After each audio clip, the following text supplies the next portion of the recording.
एक दूर के राज्य में एक साहसी मगर बहुत शांत राजा रहता था जिसका नाम वीरेंद्र था। वो अपनी प्रजा से बहुत प्यार करता था, लेकिन उसके राज्य में एक बड़ा डर था। जंगल के पास की काली झील, उस झील में एक भयानक लाल आंखों वाला रक्षक दानव रहता था। दानव ने घोषणा कर रखी थी कि अगर कोई भी उस झील के किनारे जाएगा तो वो उसे खा जाएगा।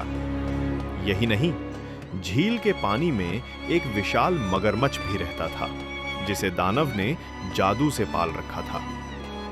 एक दिन राजा वीरेंद्र को पता चला कि झील के पार एक जादुई जड़ी बूटी उगती है जो उसके राज्य के बीमार लोगों को ठीक कर सकती है।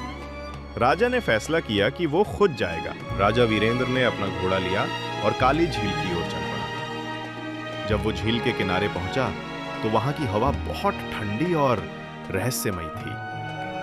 पानी में काले झाग उठ रहे थे। तभी झील के बीच से एक भयानक गर्जना हुई और रक्षक दानव प्रकट हुआ। वो हवा में तैर रहा था। उसके हाथ में आग की तलवार थी। दानव हंसा और बोला, यहाँ आने की हिम्मत कैसे हुई राजा? अब तुम्हें मेरा पालतू मगरमच्छ खा जाएगा। पानी में हलचल हुई और एक बहुत बड़ा दांतेदार मगरमच्छ पानी से बाहर निकला। राजा वीरेंद्र जानता था कि वो अपनी तलवार से इन दोनों को नहीं हरा सकता। उसने जल्दी से अपने थैले से एक प्राचीन सिक्का निकाला। ये सिक्का उसके दादा ने दिया था, जो कहते थे कि ये शांति का जादू करता है। राजा ने हिम्मत करके सिक्का जोर से मगरमच्छ की ओर फेंका। सिक्का पानी में गिरा और एक तेज नीली रोशनी निकली। जैसे ही रोशनी मगरमच्छ को छुई, वो तुरंत लकड़ी के लट्ठे में बदल गया। मगरमच्छ का जादू टूट गया था। दानव ये देखकर घबरा गया। उसने राजा पर आग का गोला फेंका, लेकिन राजा ने फुर्ती से नीली रोशनी के पीछे छिपकर वार को टाल दिया। राजा ने चिल्लाकर कहा, तुम्हारी ताकत केवल डर पर टिकी है, अब तुम्हारा अंत। उसने फिर से जेब से एक चमकता हुआ मोती निकाला जो उसने अपनी प्रजा की रक्षा के लिए लाया था, और उसे सीधे दानव की आंखों में फेंका। राजा ने चिल्लाकर कहा, तुम्हारी ताकत केवल डर पर टिकी है, अब तुम्हारा अंत।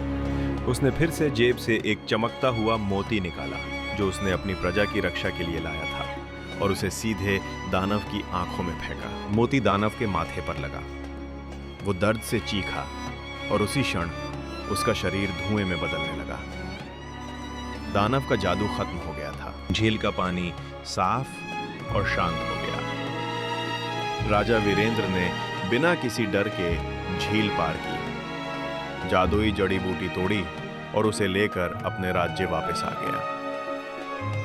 उस दिन से राजा और प्रजा ने शांति से जीवन जिया। कहानी का सार, असली जादू ताकत में नहीं, बल्कि सूझबूझ और सही समय पर सही चीज का इस्तेमाल करना है। हिम्मत से हर बड़ी समस्या को हराया जा सकता है।